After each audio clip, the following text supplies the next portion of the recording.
Hey guys, Drew here over at Rev Hiker Outdoors, and I wanted to bring you a video today about water filters. The most important thing when you're hiking is water. You need to stay hydrated, it prevents cramps and all that stuff. So I wanted to do a video on some comparison of some water filters.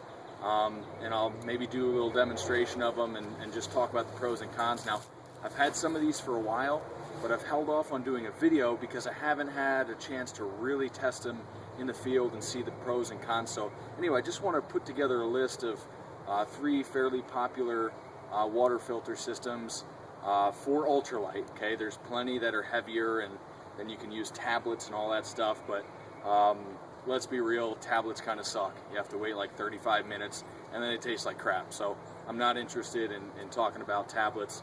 I'm just going to talk about water filters today. So let me just come over here and adjust the camera and we'll go through the filters. Okay, so here we are, guys. So the first one I'll talk about is the smallest and the lightest that I have owned and tried, and this is the Aquamira. This thing you can pick up, I think I picked this up for $9.99. It weighs 1 ounce, and there's a reason that it only costs $9.99. Does it filter water? Yes. Does it last that long? No. This is the lightest, and so if you were totally obsessed with every gram and ounce, then maybe this is the filter for you. But so those are the pros. It's super light and it's cheap. The downside, they're really hard to use. This is a charcoal-based filter. It's not like the micro tubes or anything like that. So this thing is really hard to pull water through, and this is one of those things where you definitely have to fool around with it before you go out into the field, because when you suck water up through it, you have to wait till it gets up to about here, which will take 5 minutes, and you feel like your teeth are floating, and then you have to let it drain back out. And you have to keep clearing it until all the charcoal dust is out of there. Unless you like drinking charcoal, then go ahead.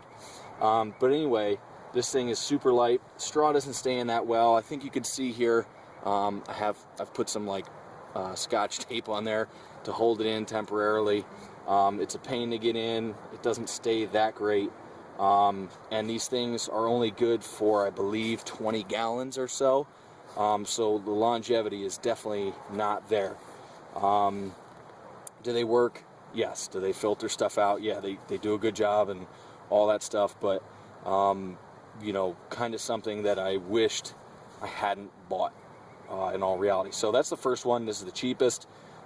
Next is the Lifestraw, and now we step up slightly in price.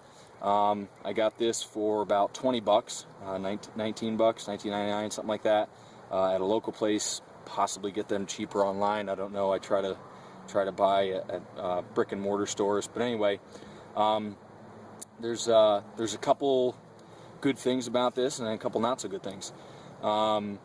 First off, it's a lot easier to pull water through than the Aquamira. It is 1 ounce more. This is about 2 ounces with the lanyard and everything. And this lanyard is kind of nice. You can just leave this around your neck.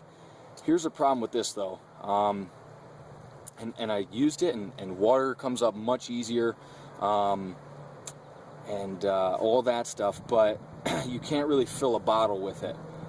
So this kind of restricts you to finding a water source and kind of getting down in there like a dog and just, you know, pulling it out as you go. Now, you know, that's got its drawbacks. If you want to be able to bring some water with you, this is not really going to be the best choice. But that being said, it's still really good. I think it's an awesome product for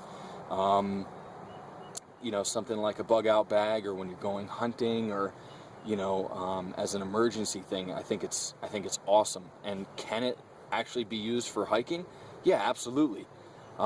It just doesn't have the convenience of being able to fill a bottle.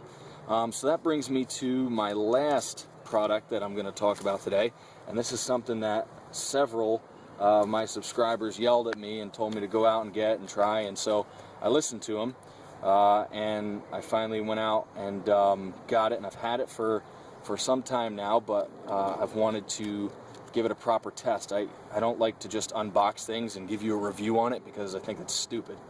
how can I give you guys a good review if I haven't actually used it? So anyway, upsides to this.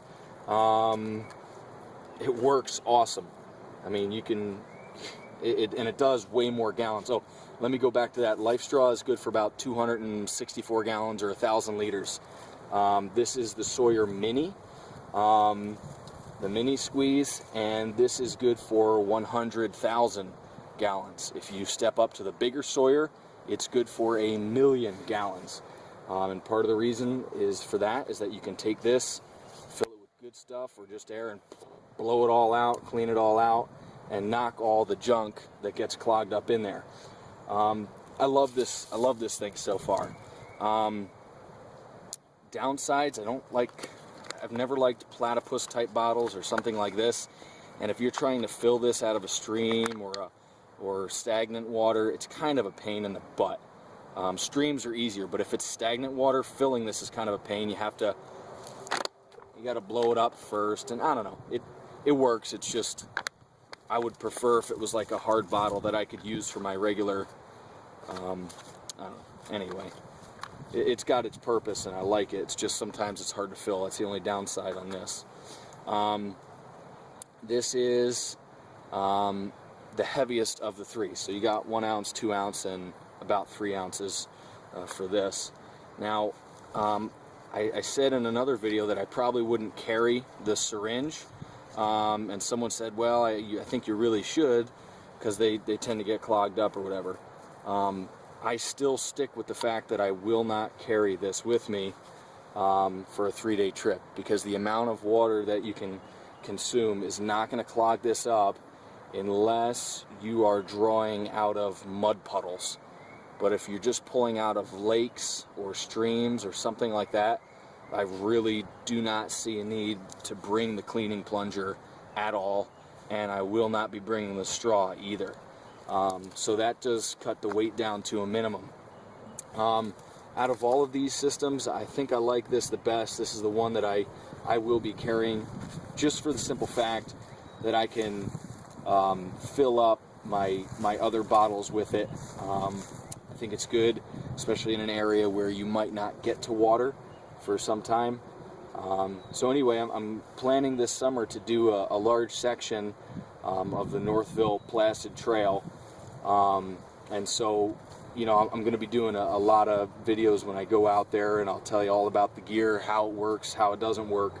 But anyway, I think for 3, even 5 days, this is fine without bringing your plunger. Now, last thing, I think everybody has gone kind of crazy with water filtration. To be totally honest, a lot of the times I don't even filter my stuff when I'm up in the Adirondacks, and some of you might freak out about that. I don't really care. When I was a kid, I drank straight out of the hose. I drank from creeks when I went swimming in them. I even drank from ponds when I was a kid. So for me, I don't think I've ever gotten sick from drinking bad water. You know, I took a trip down to Haiti, and yeah, absolutely, I wouldn't drink out of there, but around here where I'm from, the Adirondacks and most of the rest of the country, I think you're pretty safe drinking out of it.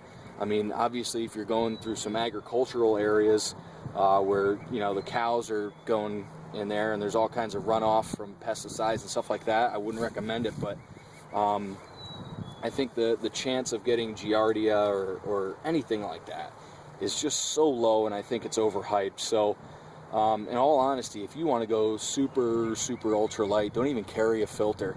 You know, I'm not telling you to go out and drink filthy water, but what I'm telling you is most of the water from streams and lakes, at least in my area where I go hiking, is clean enough. And when I grew up going to some survival type camps and outdoors hiking camps up there, we used to drink right out of the lakes, and I've never ever had a problem with it, not once. I think most of the people that end up getting claiming to be sick from Giardia or something they drank is probably a rotten egg that they had a couple days before. You know, most people don't get tested. Some of you might have had it, but I really doubt it. So anyway, I appreciate you guys watching. I hope this helps when you go to select your filter.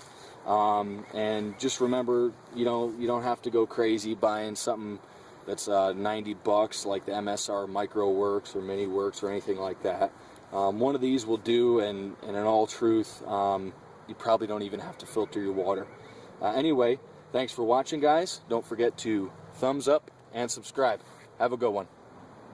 So I just kind of plant this right where I want it.